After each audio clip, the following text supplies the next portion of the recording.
Hi, it's me again with Corel Draw Tips and Tricks, and I just did a video on this where somebody had this checked, the Windows standard versus the traditional Corel. And this is really pretty cool for making duplicates, and you can still use the constraint key with the shift key. Now you do lose the transform from the center. So let's try this. Normally you would hold down the control key, but if you grab the shift key, you're gonna draw objects with constraint.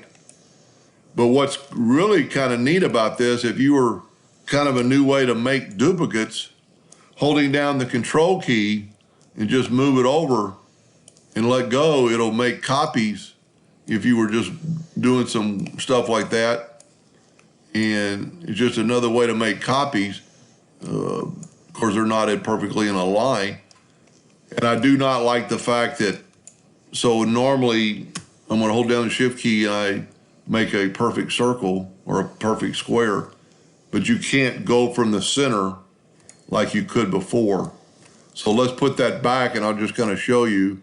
I'm going to keep mine like the original traditional, because when you hold down the shift key, it grows from the center, and then when you hold down the shift and the control key, it'll grow from the center constraint.